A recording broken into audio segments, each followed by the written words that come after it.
Bismillahirrahmanirrahim. Assalamualaikum warahmatullahi wabarakatuh. Kami mahasiswa Universitas Islam Negeri Mataram, jurusan Sosiologi Agama, semester 3 kelas B, ingin berbagi sedikit ilmu tentang hubungan psikologi sosial dengan ilmu-ilmu lainnya. Baiklah, langsung saja. Warahmatullahi wabarakatuh. Saya Ibnu Uliza, kelas 3B, jurusan Sosiologi Agama, akan menjelaskan ilmu mengenai objek kajian sosial. Objek kajian sosial yaitu segala tingkah laku yang timbul dalam konteks sosial atau lingkungannya. Oleh karena itu, masalah pokok yang dipelajari adalah pengaruh sosial atau perangsang sosial. Maksudnya, hubungan sosial itu ada yang berbentuk langsung dan tidak langsung. Seperti secara langsung itu contohnya interaksi secara langsung atau komunikasi satu dengan yang lain. Yang tidak langsung itu contohnya seperti lewat sosial media dan melalui dan contoh yang secara langsung itu juga seperti melalui sentuhan. Seperti kita memukul teman, itu juga merupakan interaksi sosial. Dan objek kajiannya itu segala tingkah laku yang berkaitan dengan konteks sosial atau lingkungannya. Dan psikologi sosial itu merupakan ilmu yang sudah lama ada sejak zaman Plato dan Aristoteles. Namun dia diresmikan menjadi suatu ilmu yang resmi sejak tahun 1908. Mungkin hanya ini yang dapat saya sampaikan. Assalamualaikum warahmatullahi wabarakatuh. Assalamualaikum warahmatullahi wabarakatuh. Nama saya Abdul Rahim dari jurusan Sosiologi Agama kelas 3. Ya baik, langsung saja ya. Saya akan membagi ilmu-ilmu dasar dari psikologi. Langsung saya akan membagikannya. Letak ilmu sosial dalam psikologi. Ilmu sosial berdasar ilmu yang mempelajari tentang timbal balik manusia antara manusia dengan lingkungan lainnya. Contohnya gini. Misalkan manusia itu bisa menimbal balikkan lingkungannya diri sendiri atau dia bisa merawat lingkungannya diri sendiri. Jangan hanya manusia aja yang dirawat oleh lingkungannya diri sendiri gitu. Itu contoh yang ke-1. Terus antara manusia dengan lingkungan itu disebut dapat mewujudkan adanya kenyataan yang masalah-masalah sosial. Yang masalah sosialnya itu penelahnya pendekatan berbagai disiplin. Misalkan masalah-masalah sosial yang kita dapatkan secara langsung maupun tidak langsung itu. Misalkan Nanda Amrul itu dia itu tidak bisa memikir secara mendalam tentang ilmu psikologi ini. Terkait dengan pemikirannya itu dia harus butuh proses untuk membagi atau membagi ilmu apa yang sudah dia dapatkan itu. Misalkan dia itu dilatih cara pola pikir, cara pokoknya dilatih segala macam gitu. Terus pengertian fakta, konsep dan teori yang salah satunya diantaranya itu adalah psikologi sosial. Oleh karena itu adalah masyarakat kali ini membahas mengenai ilmu sosial dasar dalam psikologi. Oke baik, pemikiran manusia itu berbeda-beda. Tidak mungkin manusia itu sama pikirnya. Mungkin manusia itu akan beda-beda pikiran, akan beda-beda pendapat, akan beda-beda pemahaman gitu kalau kita membahas tentang psikologi Islam itu. Makanya manusia dalam psikologi Islam itu untuk berlatih berpikir, berlatih berbicara, pokoknya berlatih dalam segala hal apapun yang dia dapatkan untuk sehari-harinya itu. Misalkan Nanda Amrul Haji itu nggak bisa dia berpikir secara langsung, mungkin dia itu butuh proses segala macam, butuh proses dengan cara berpikir, butuh proses dengan cara membaca ataupun tanya jawab yang dia ketahui itu. Misalkan Nanda Amrul itu diberikan tugas sama kakaknya atau ibunya, mungkin dia itu tidak bisa berpikir langsung gitu, dia tuh masih dalam proses ataupun menjawab yang dia berikan itu. Mungkin itu saja dari anunya apa namanya, dari psikologi tentang pemikiran-pemikiran yang lain. Oke. Kita lanjut. Psikologi bukan hanya berbagai ilmu yang mempelajari perilaku menyimpang manusia juga, tetapi mempelajari mengapa manusia berpikir, mengapa manusia itu melakukan sesuatu hal yang tidak dipahami oleh orang lain. Oke. Jadi gini, manusia itu harus melakukan apa yang dia pahami. Misalkan contohnya kita itu kan nggak paham tentang agama, nggak paham tentang sholat, apa itu tidak tuh menjalankan apa yang kita pahami. Jangan kita menjalankan apa yang tidak kita pahami, seperti itu. Kita lanjut apa namanya, psikologi pada pokoknya psikologi itu menyiapkan dengan masalah kegiatan berpikir, belajar, menerima dan mencintai dalam hal-hal lain gitu. Contohnya gini, misalkan kita itu butuh proses dalam mencintai, bukan hanya mencintai manusia saja, kita itu mencintai alam dan lain sebagainya gitu. Itu pembahasan dari kami, mungkin itu saja yang dapat saya sampaikan. Assalamualaikum warahmatullahi wabarakatuh. Assalamualaikum warahmatullahi wabarakatuh. Nama saya Adrian Haryadi, jurusan Sosiologi Agama semester 3. Di sini saya akan berbagi sedikit ilmu mengenai hubungan antara psikologi dan sosiologi lainnya. Dalam hal ini psikologi dan sosiologi terbagi menjadi 13 bagian. Yang pertama yaitu memahami hubungan kemasyarakatan. Seperti sosiologi adalah ilmu yang mempelajari tentang manusia dalam hubungan kemasyarakatannya. Sementara psikologi mempelajari manusia sebagai individu. Kedua hal ini saling bertemu karena sama-sama membahas tentang manusia yang memiliki hubungan sosial dengan manusia lainnya. Yang kedua, mempelajari tingkah laku manusia.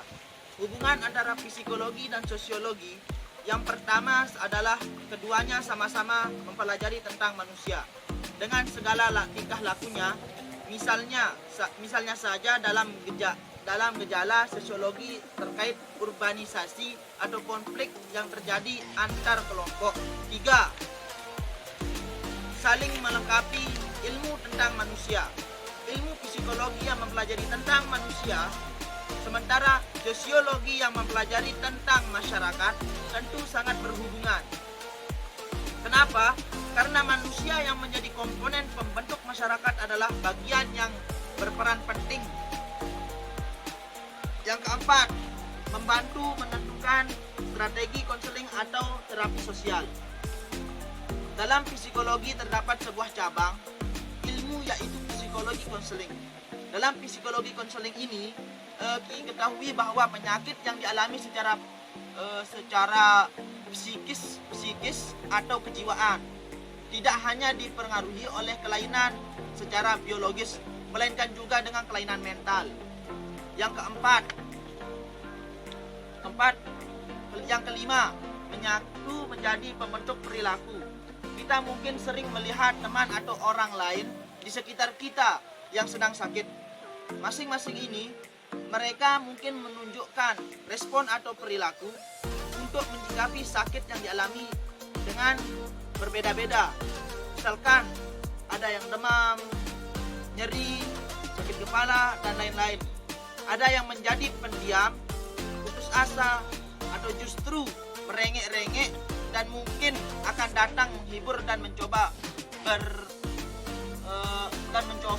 untuk bermain-main.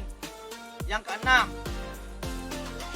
saling melengkapi dalam memahami pola pikir manusia. Emosional yang bisa terjadi akibat tekanan dari lingkungan di sekitarnya. Contohnya, misalkan hal ini lebih jauh lagi berhubungan dengan aspek-aspek yang ada dalam masyarakat, sosial dan budaya di sekitar orang tersebut, di mana hal ini dipelajari dengan ilmu sosiologi. Yang ketujuh yaitu berperan dalam keseharian manusia. Psikologi dan sosiologi sama-sama memiliki peran.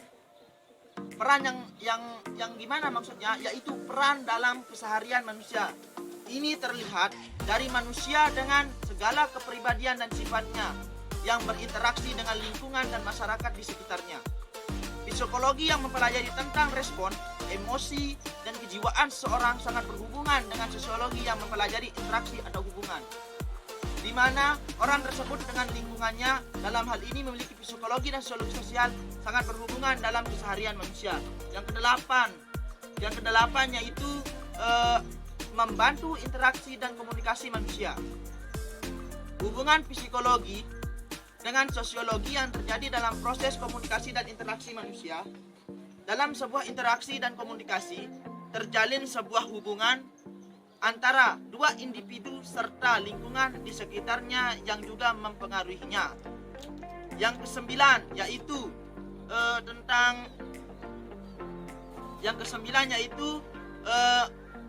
menerapkan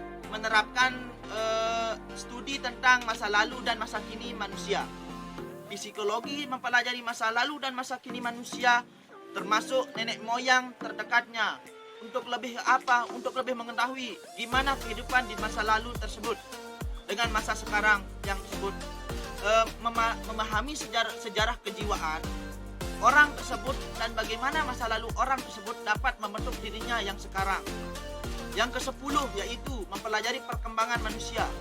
Perkembangan adalah sebuah proses yang dilalui oleh manusia dari tekanan-tekanan lingkungan yang dia dapatkan. Misalnya, perkembangan manusia ini merupakan hasil dari interaksi kepribadian manusia dengan secara isu atau permasalahan yang dihadapi di lingkungannya. Yang ke-11 yaitu membantu pendekatan ke masyarakat yang dituju.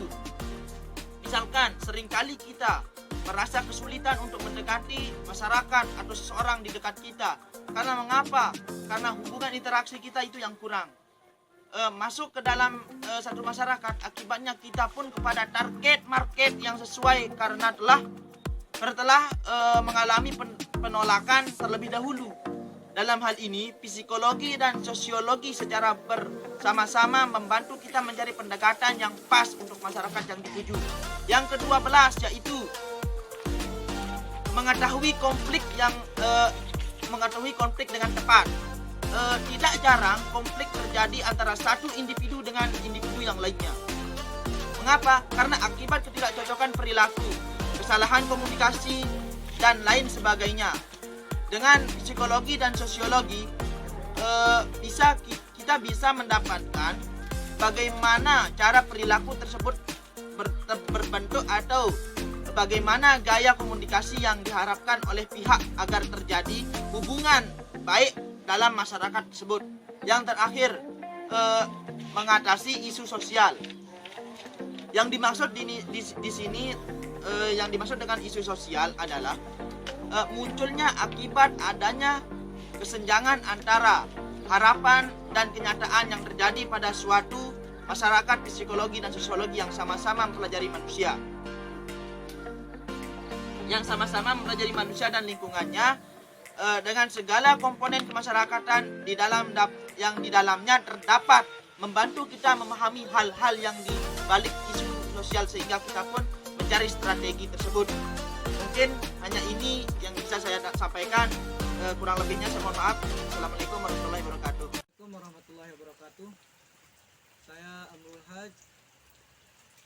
Di sini saya akan membagikan sedikit pengetahuan mengenai konsep perilaku dalam psikologi sosial. Sebelum kita lanjut, perlu kita ketahui apa pengertian dari perilaku. Perilaku adalah suatu tindakan yang di dalamnya membutuhkan tindakan dan aktivitas manusia. Artinya, segala tindakan, segala aktivitas sehari-hari itu adalah perilaku. Gimana cara kita eh, gimana cara kita berperilaku di dalam masyarakat atau lingkungan tersebut. Perilaku juga merupakan sekumpulan perilaku yang dimiliki oleh setiap manusia, yang dipengaruhi oleh adat, nilai, emosi, dan kekuasaan. Dalam hal ini, perilaku juga berkaitan dengan tata cara kita belajar, tata cara kita mengajar, tata cara kita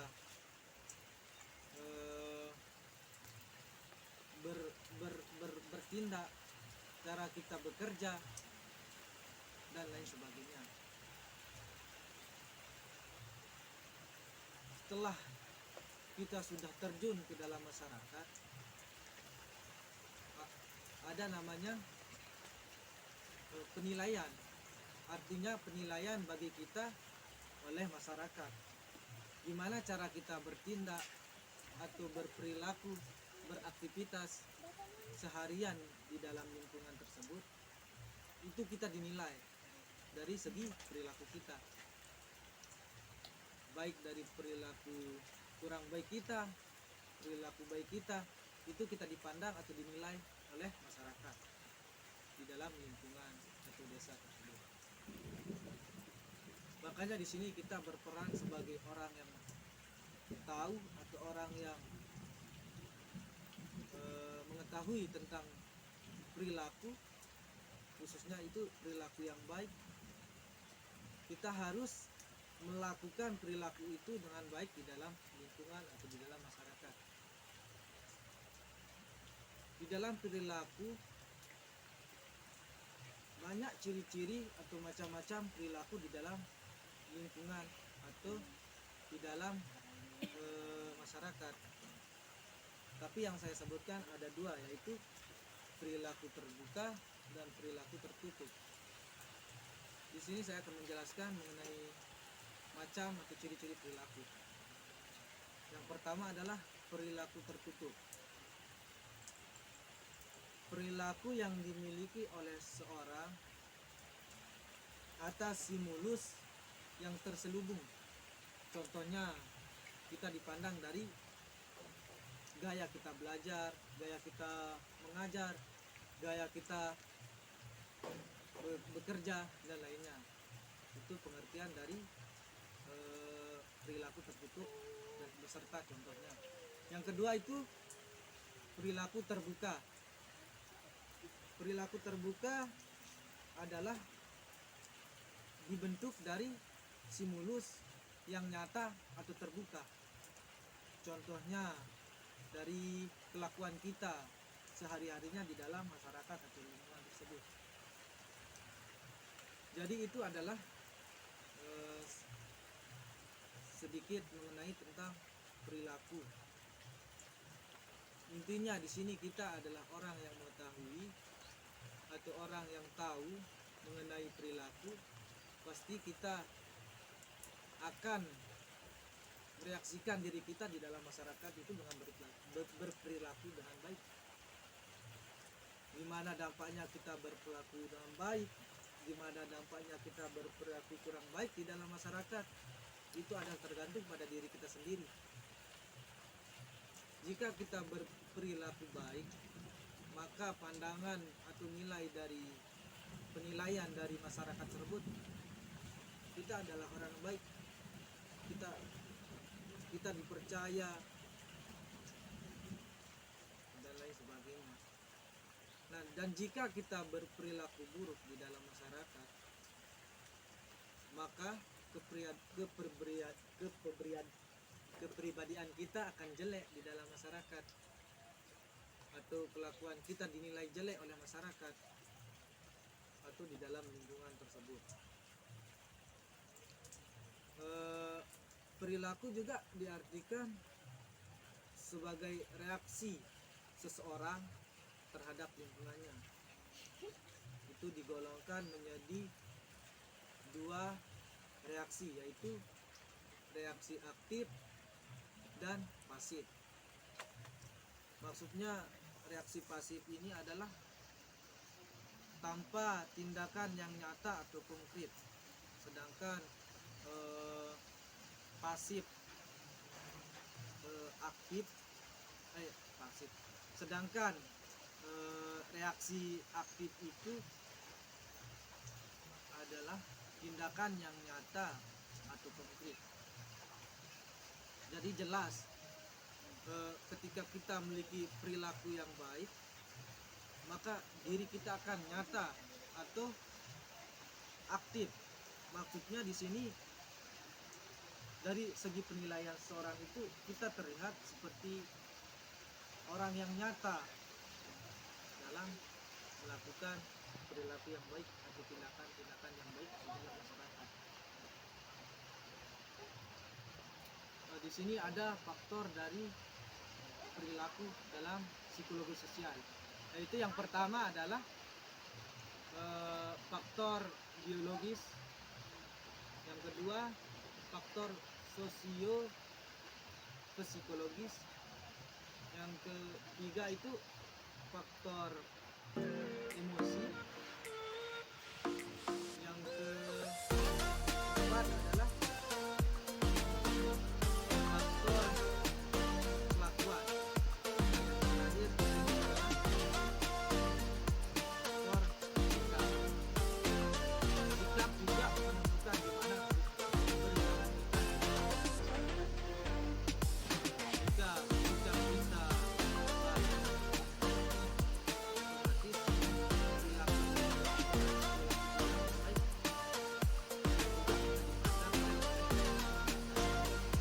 Dan jika sikap kita tidak baik